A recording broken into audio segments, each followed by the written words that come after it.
What's a secret that you think would shock everyone if it came out? After my hemorrhagic stroke, I was moved into a nursing home for 4 years.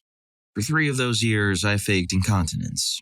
My stroke did not cause incontinence, but when I first got to the nursing home, I was bedbound and pushing my lie to use the bathroom. It took hours, so instead of asking for help to get to the bathroom, I was asking to get changed. Once I was no longer bedbound, I still found it difficult to get help transferring to the toilet in time, so I decided to just stop stressing over it and just whiz in the incontinence garments the facility provided, since their priority was to change residents instead of helping them with toileting.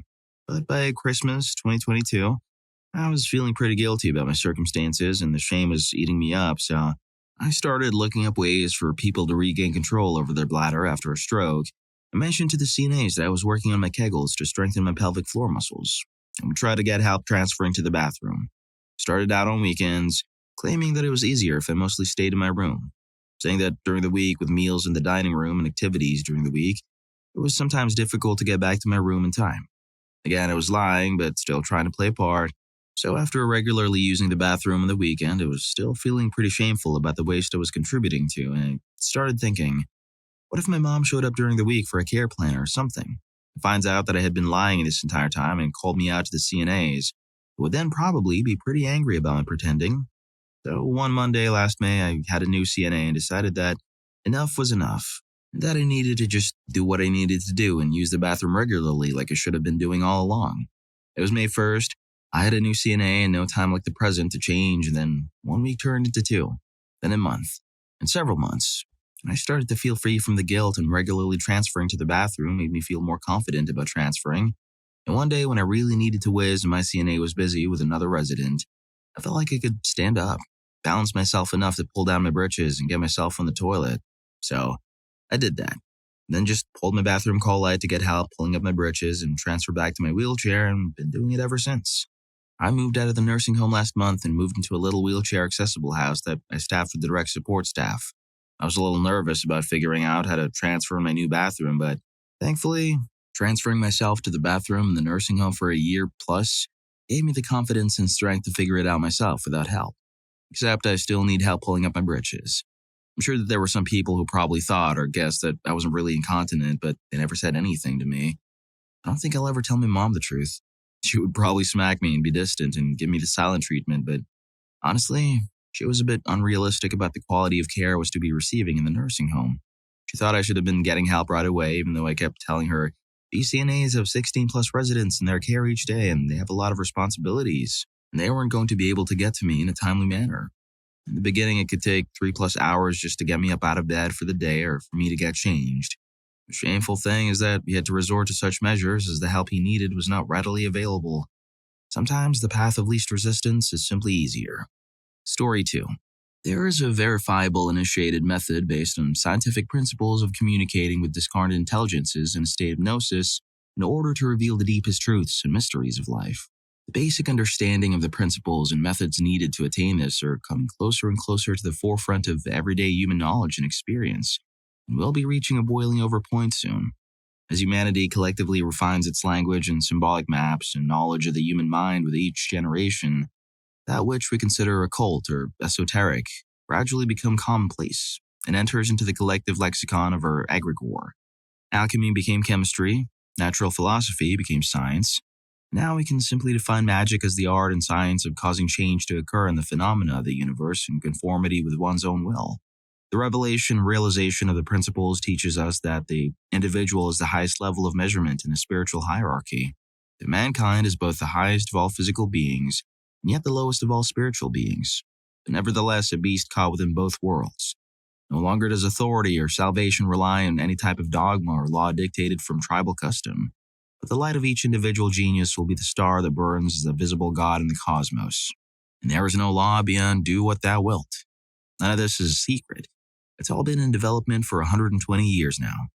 Like I said, it's just reaching a boiling point where the cultural paradigm of humanity is about to collectively shift toward a completely different oriented goal in terms of its spiritual pursuit, based on individual expression and not in service toward any particular tribe or dogma. Story 3. My secret is that I have absolutely no idea what I'm doing at university or in life. I graduated with a bachelor's degree, summa cum laude, and am now excelling in my postgraduate studies. Everyone praises my academic abilities and calls me smart. The truth is, I never study or take my academics seriously, even though I live for validation. I only start the day before exams, barely make it halfway through the content, and then go completely blank during the exam.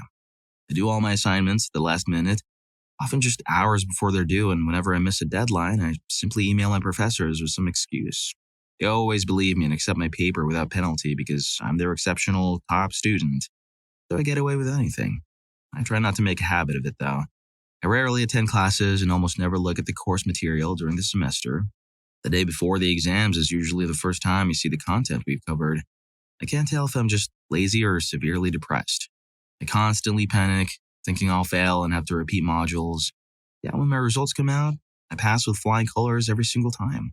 I don't feel smart because I can't discuss a single topic passionately or give an informed opinion on anything.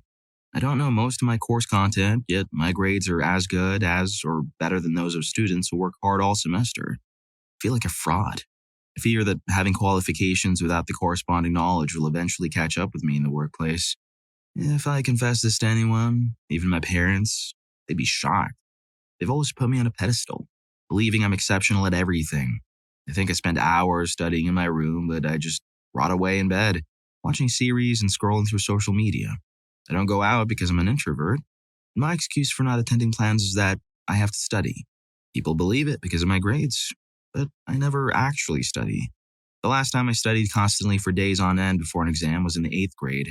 My parents constantly tell my siblings how lazy they are and how I get good results because I take my academics seriously. It's the opposite. I've often gone into finals completely unprepared, relying on general knowledge and whatever comes to mind, and still ace them. How? Riddle me this, riddle me that. Guess me this riddle and perhaps not. Because I don't freaking know either. Sometimes I wonder what kind of marks I could get if I actually studied, but I'm too lazy to find out. I guess we'll never know. Story 4. I went to high school and the yearbook photographer was also my trig teacher. I was a junior, I believe.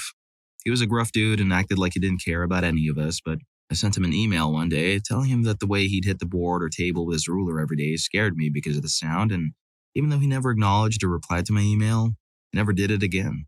He was like the school's collective cool dad, and kids would call him by his first name, and the school loved him. At one point, I had issues, and he was concerned because I had suddenly run out of class holding my face and had been in the bathroom right across from his room for a while, so he called the nurse to come check on me. A couple of years after I graduated, he was arrested in school grounds at the end of a school day. Heard there's some of my younger band fans I didn't really keep up with, but small town drama is small town drama. Turns out the bathroom where I had that issue, it had hidden cameras in it, and it stalls. I don't know what happened to him, but I can only assume he went to jail. I wish I could say that was the only criminal at that school, but it wasn't even the worst one. Just the one none of us clocked ahead of time. Story 5. I get all my work done in about 6 hours per week, and within a max of 3 days at the office. A day consists of being there to handle things that can only be done there, physical in-place requirements, and then I leave and the mission time ends. I spend the rest of the time doing things from my money-making side hobbies or catching up on movies, reading, home renovation projects, etc. I'm authorized 2 home office days per week. They're always Thursday and Friday. As long as I'm seeing emails and tasks that come in and jump on them like a good worker should, nobody cares. I've had 4-day weekends for years. On salary, full benefits, and work 100% alone, physically. If I had no integrity, I could milk it for more since my nearest coworker is literally 1,200 miles away, but I know how good I have it, so I don't misuse any of it. Nobody else in my program has anything close to this setup, but we were all given the opportunity to negotiate certain aspects of our contracts. I guess the others just chose not to. I figured it doesn't hurt to ask, and I got what I wanted with minimal effort. Basically, I said, you can pay me to be there 40 hours unhappy or allow me to come and go as a trusted adult and see how well I produce and how happy I stay. Yes, my boss asked me to not share my office arrangement with anyone else in the program. My annual salary works out under this arrangement to roughly $104 per hour. I haven't had any real work stress in over 9 years, and the company that pays us absolutely loves what I do and throws me kudos via bonuses quite often. I know how lucky I am to be in this situation. If it came out in the program, the others would be shocked for sure, then jealous, then angry. I'm imagining the look on his coworkers' faces when they find out. Story 6. I received my diploma physically, but not digitally. I don't think I technically graduated with my master's. I was supposed to submit a project, and my brain was so overwhelmed during 2020. I recently lost my husband, single mom, waiting on a diagnosis to see if it was cancer, moved across the country, did all my classes online, cared for my dad, working full-time and fighting to get my own apartment. I didn't submit the paper. I talked to the professor's assistant after, but his dad was going through his own battle with cancer. He said he would send me the stuff digitally if I turned in one more project required to graduate. I carried the whole team during the finals. The professor and assistant were amazed how I handled that, while another student tried to derail us and started deleting our work because she was upset. That was honestly so much work. I never wanted to look back. I have some sort of block about completing an extensive project. It was done in a group. I lost access to some of the drives and I just shut down. I was so traumatized by everything that took place. I never looked back and switched from my dream career to office work. I don't know what will happen if I try to get back in that career field. I have this piece of paper, but it might not mean anything. Story 7. When I was 17, my dad almost terminated me. If my stepmother wasn't there to pull me back physically and bring him back to reality, I think he would have done it. It took me 3 years to talk to him again, to stop feeling hate toward him, to replace anger by forgiveness, to change the envy of vengeance into desire to understand. I'm now 32, and even though I worked hard to forgive him and understand why and what made him a violent man in the past, I can't bring myself to hug him without feeling like I need to be able to defend myself at any moment. He said sorry, but never went into details. Never said he wouldn't be violent again. And if you wonder, no, I wasn't a troubled child.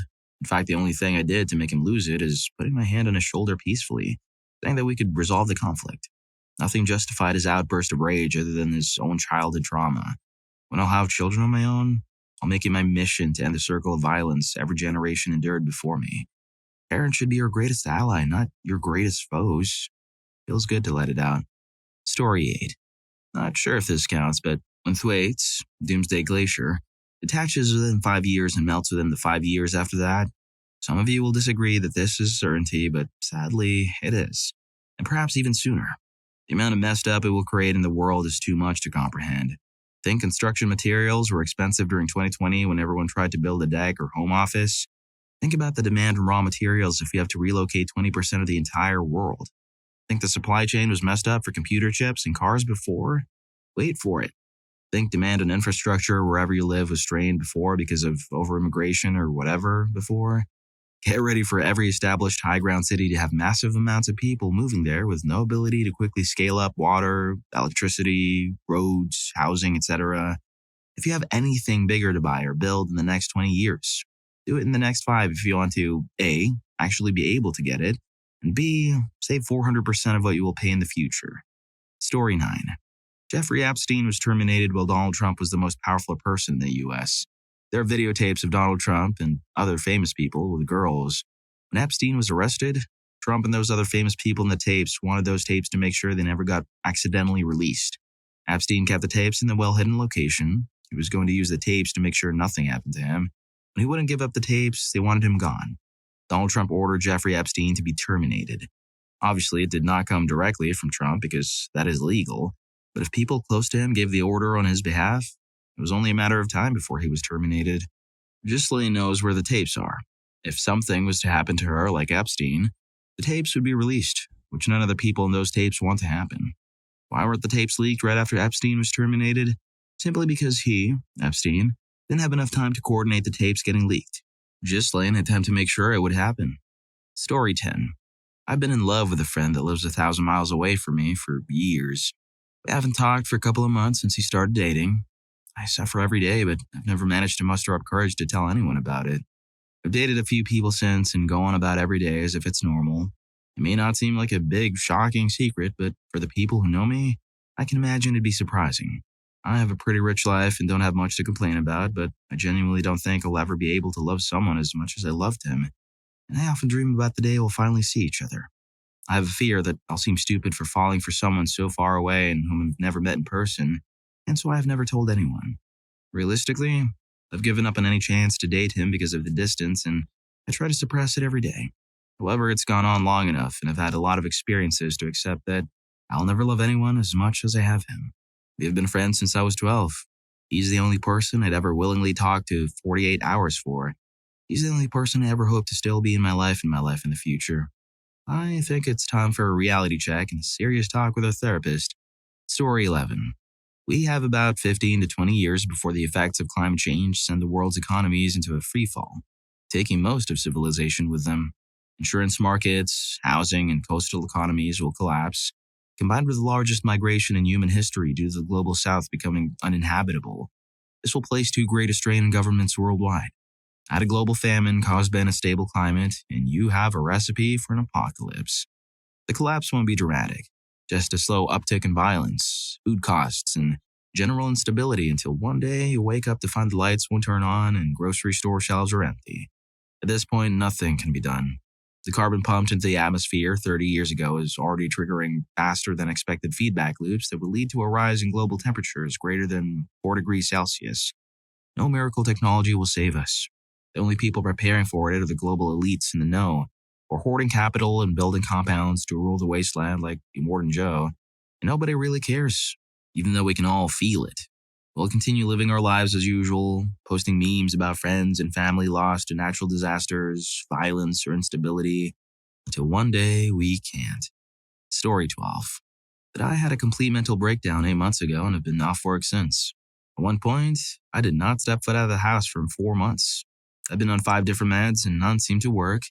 I'm going back to work soon because I'm financially struggling and need my full pay, but I know I'm not ready.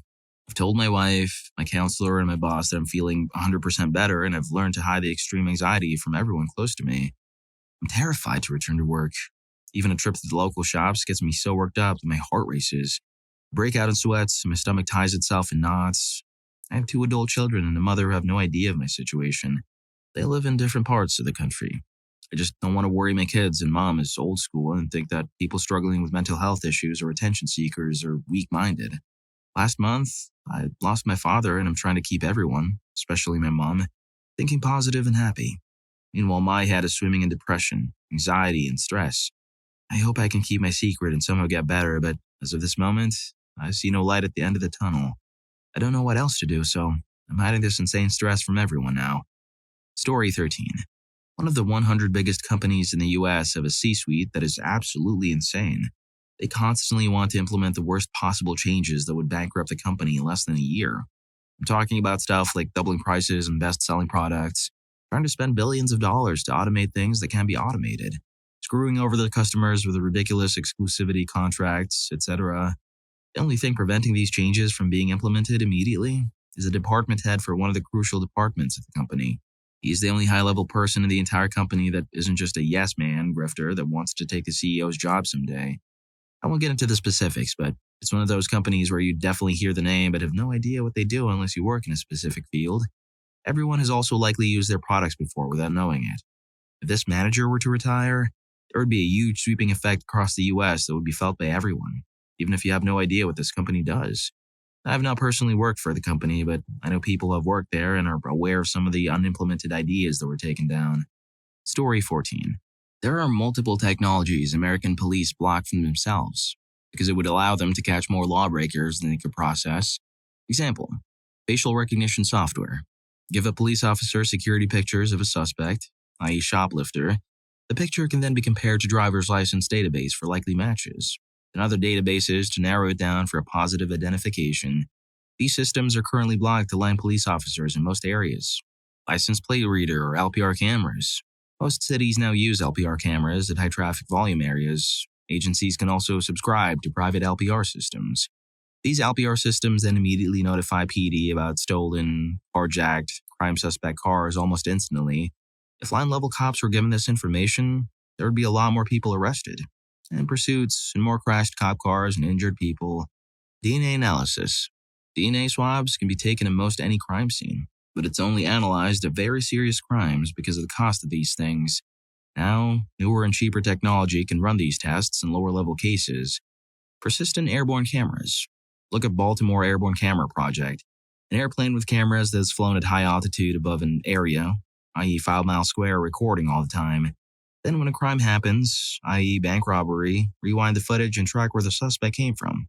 Baltimore had to end their program due to public protest. Sleep well.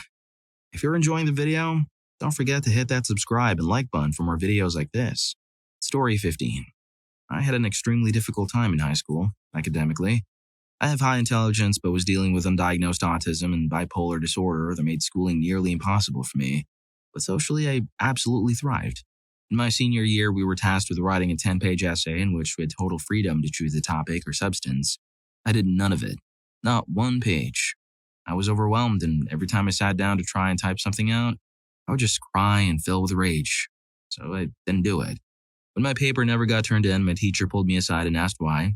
I straight up told her, "What? I don't know what could have happened. I turned it into the box with friend's name on Thursday. It was about the Seattle Symphony. I really did plan on writing it about the SS. I was a very passionate musician. She believed me in the drop of a hat. Gave me a name. This was like 8 years ago. I think I'll feel the guilt of the lie forever." Story 16. What they are actually doing at the NSA data center in Bluffdale, UT. The remote location, the perimeter defenses, the absurd amount of tiered security, meters-long sewer gapping, power limiters and isolated power supplies to limit access to wattage needed beyond predefined task-specific processes, and the use of 1.7 million US gallons of water per day for cooling, supposedly evaporative cooling. That's more water for cooling than that they used by the biggest nuclear reactors. The entire facility isn't designed to keep people out. Quite the opposite. It's designed to keep something in, and to keep it from having the resources to grow and get out. Now, 1.7 million US gallons of water per day should be sufficient to cool a cutting-edge quantum computer, perhaps running a sophisticated quantum AI. That's going to generate a lot of heat. Gotta keep those components cold. And if it's approaching or has achieved AGI, the last thing DARPA or the NSA does is for it to breach the contained environment. Or maybe I'm just loony. Why would the US government be interested in such a thing? Obviously, it's just a Tier 3 data center. Not abnormal at all. Story 17. So, a few years ago, my dad's side, basically told me a whole load of tea from my mom's side of the family. Going to my aunt's doing substance, my mom being seen in dating apps. I'll get back to that one. And how I was lied to a lot as a kid. Mostly about my dad's numerous days at rehabs and psych wards. That's secret number 1. Number 2, my mom was in dating apps before her and my dad split. She told me so herself. I didn't think she was really thinking. Story goes, me and my mom was in the car. The radio said something about, if you and your partner got married at the same place you met, where would that be? I'm going to post that as a question here so I don't steal that.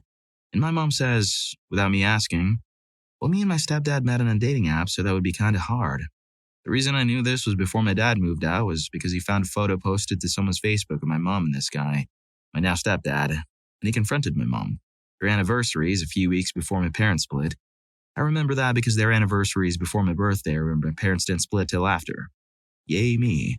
I don't think my dad really knows the details about the failed marriage. It was never that great to begin with. Parents had kids young. My mom being 20 when she had my older brother, 21 when she had me. So, yeah. Story 18. When I was younger, I used to hang out a lot in the woods behind my house with my friends. Usually when my mom wasn't home since she worked a lot to provide for me. My father passed away before I was born. So me and one of my friends one day went out to play really far and got near a road we didn't know was there. We were playing tag and he was faster than me. He was running away from me and ran out right into the street. Neither of us saw the car and he got hit.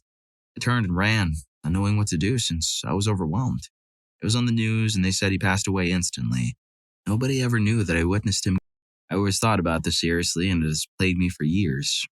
I ask myself things like, what if it didn't go that far? What if I was it? What if it didn't go out to play that day? It has been on my mind constantly for years and I'm 17 now. I've gone to therapy and talked to people about it, but it still plagues me. I used to have constant nightmares about it a lot a few years back, but it's slightly more manageable nowadays. This is my secret. I don't ever talk about it casually, but it feels like I'm being more human than hiding a secret forever about something like this. Story 19. I am the reason for my parents officially separating. Their marriage had been in the rocks for a long time already, and quite a few of my siblings and my dad suspected my mom of emotional cheating. When he came to me with a suspicion of his, instead of lying and trying to comfort him, I agreed with him and told him about some evidence I'd found, text messages that popped up on her phone. To this day, I have no idea why I told him about this. I wasn't tactful at all either. I just stated it as fact with no regards to his feelings. That night, he didn't sleep in his bed with her like usual, and a week later, he'd moved out. I still feel really guilty about this, and my whole family is shocked about how sudden it was that he finally called it off and left. I haven't told anybody. My mom is in pieces, and she has no idea that it's because I told him about her texts and confirmed his suspicions. They were long overdue to go their separate ways, but the way it all went down has been awful because of what I did. A few of my siblings are really upset about their split and don't understand what happened. I know they'd be upset with me for telling him the truth and causing both my parents so much pain. Story 20. All of my older siblings, coworkers, and lots of friends, excluding my fiance, smoke cigarettes. I'm constantly outspoken that they should quit and that they are not good for them because I truly care about their well-being. Last year, about this time, I was having a really rough month at the plant I work at. We were working 12 to 16 hours, and some of us, myself included, over 20-hour shifts due to an emergency shutdown. I picked up the habit as well with the intention to quit once things lined back up. I did for about 6 months, until a coworker handed me a half-pack to throw away for them because they were going to quit, due to my conviction. Nobody knows because I'll sit at the picnic tables at gas stations to smoke because I'm ashamed because for how long I've been outspoken that they're terrible for you. My little siblings look up to me because I'm the only one of our siblings that doesn't smoke those nasty things. I feel as if I've stepped too far into the habit. I'm sure I'll find the willpower to quit soon, but it's just nice to get it off my chest. Story 21. I am actively using again. I bet my closest friends and family know or at least expect something going on. But I live in a new city nearly across the state. Nobody here knows what I do. Essentially, I'm self-medicating for extreme social anxiety and untreated depression. The amounts I take on a daily basis are a fraction of what other addicts or my previous self take. The amount I purchase lasts at least 6 months, and I've heard others describe using that amount in a month. However, it's 1,000% starting to catch up to me. I can tell by the way my body feels and the slight way my thinking begins to change. Those physical and mental things will continue to degrade until I stop what I'm doing or crash and burn. I could attempt to rationalize it every which way with reasons like I'm uninsured and would be prescribed similar substances. This is the most affordable and accessible way to obtain what I require to function in modern adult life. But nobody who knows me extremely well, the ones who clearly love me, would accept that rationalization. Besides, I know it's BS too. This has been a recurring pattern for over 20 years now. I'm not actively trying to stop, but there's a good chance my world would explode if I told my loved ones. If I'm going to be homeless, I'd rather not do it in the city where I don't know any people. Story 22. I had a coach during my college years who turned out to be an oppressor. He preyed on a friend of mine, which I later figured out by piecing some parts together. Can't go into too much detail about it though, but I was venting to my friend and my friend said something odd that I didn't understand till later on and some rumors going around. I also thought the dynamic between him and my friend was really weird. I passed it off as him just being a weirdo and he was a good coach as he had lots of years of experience and won a bunch of championships. Been in the community for a long time and liked by a lot of people. What's more sickening is that he's still active in the community. So I, and my friend, still see him around and he still coaches students. Every time I see him, my stomach churns and my mind boils seeing him and hearing how much people around me are obsessed with him and worship the ground he walks on. I finally realized and understood that's how he weaponized his image by making himself appear to be easygoing and approachable. It's wild to me that this POS has been around kids and students for so long, decades, and who knows who else's life he messed up. A friend doesn't know that I know, though, and warning people in my community has backfired. Along the lines of, well, I wasn't there, so it didn't happen. Story 23. What I thought of my parents. They may not know how much I hate them at times. More or less, I needed to parent them since I was 7. Because of them, for a good chunk of my life, I felt it would be better if I was replaced by machines, and honestly, piece by piece, I felt they pushed me into sociopathy. And even now, I need to listen to them. Often I feel I should change my last name and disappear to finally start to untangle the messed up mess my mind is. All thanks to them. Heck, when my mom had a termination, guess who was the only person who was left alone, for whom almost no one except his best friend did not hear a simple, "Are you okay?" Who heard from his own father that he prefers vodka than him, who was betrayed by his mom, who thought embarrassing and hurtful secrets were not a big deal and just funny. Why is it quietly expected of me to care for people who destroyed the real me and haphazardly pestered me for their own benefit? Story 24. I don't want to be around anymore. I feel like I'm living a lie all the time, pretending I'm okay and managing whenever I see people, but every interaction is fake. I'm a musician, a class pianist who's recently been diagnosed with focal dystonia, an incurable neurological condition which makes playing music of the music I play practically impossible. I've known people to get out of it and go back to playing, but the road I'm on with it is really uncertain and unpleasant. Playing the piano, the thing that gave me joy in life, now feels really uncomfortable and an unpleasant thing to do. It's really the only thing in life that I enjoy, as I have no faith in the world around me anymore. Everything seems to be getting worse and worse. The family feels like it's falling apart, and everyone who I've called a friend in the past is either too distant or too busy. I feel numb half the time. Half the time, I just want to end myself. There's no one to turn to anymore. My dad is sick all the time, and my mom and granny won't understand what I'm going through. There's no future I want to live in. Even if I stop pursuing music and go for something else, it won't be worth it. Finding someone else won't be worth it. I can't connect with people. I don't understand them. I'm so lonely and I can't see that changing. I'm autistic, so I won't find any real connection, and even if I do, even if I find a meaningful relationship, it'll just end in heartbreak, tears, or toxicity when they find out who I really am. I'm done with this life. Just want to end it. Mercy end myself. I have some money saved. I want to spend it traveling to a few places, then do it. I want people to forget me. I want to get out of this world. There's nothing for me here. I don't know who's reading. I don't care. I guess I just want to say something. Be real for the first time in months. Story 25. One of my very Christian friends that loves to debate people and gets overly emotional on religious and political issues actually has videos on his phone. I know this because even though I'm in a group chat where we just send each other videos, we didn't invite him because we don't want to offend or tempt religious or uninterested people.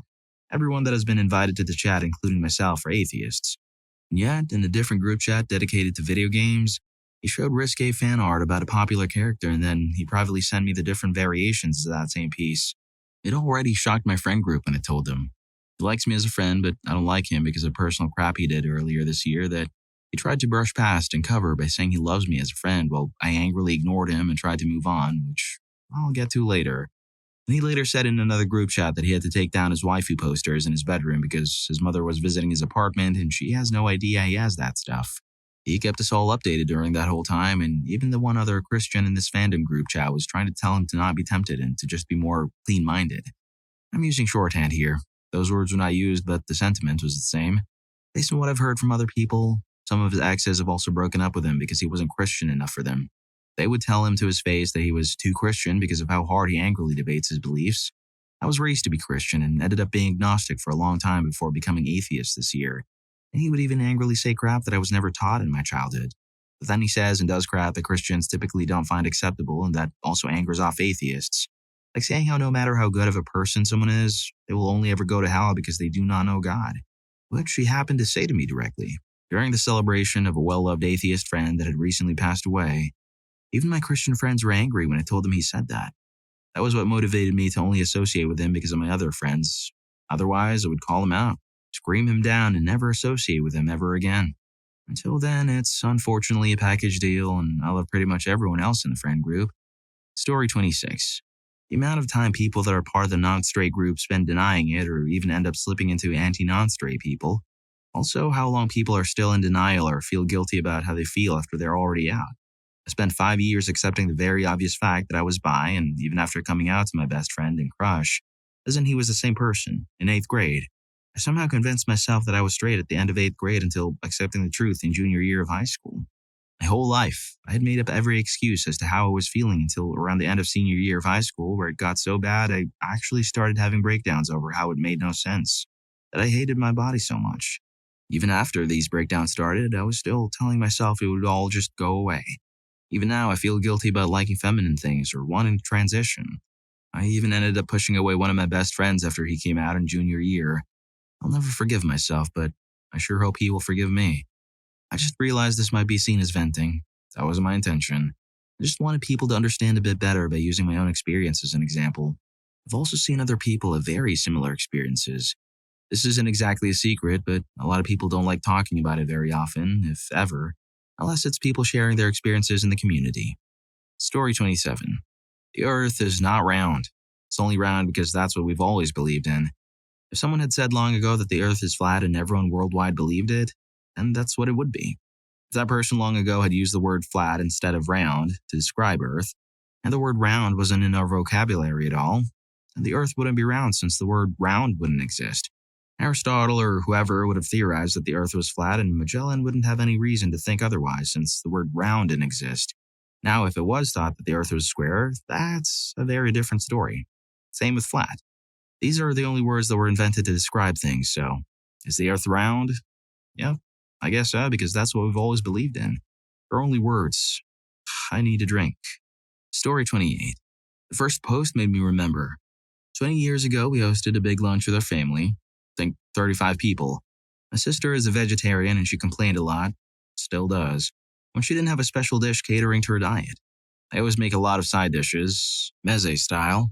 There were a lot of options, but she wouldn't be satisfied if she didn't have her dish.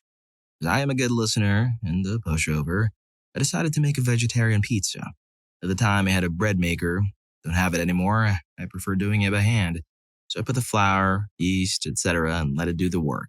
But at the same time, I also had a curious 2-year-old who liked to explore, and he loved putting stuff in the bread maker and was a master at opening cupboards, despite the safe-proofing.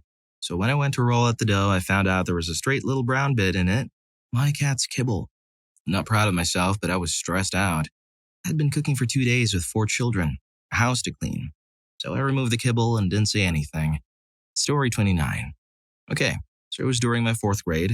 The English teacher was checking her assignments and I left mine at home on purpose because it was incomplete.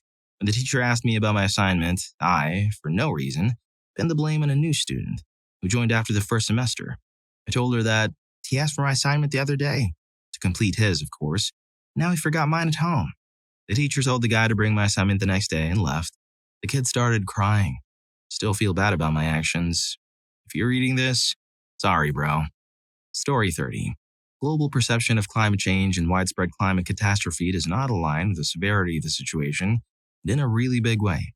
If people truly understood the true nature of climate change and our current status as a species, things would be very different, very fast. And every article says it's getting worse than we thought, faster than we thought.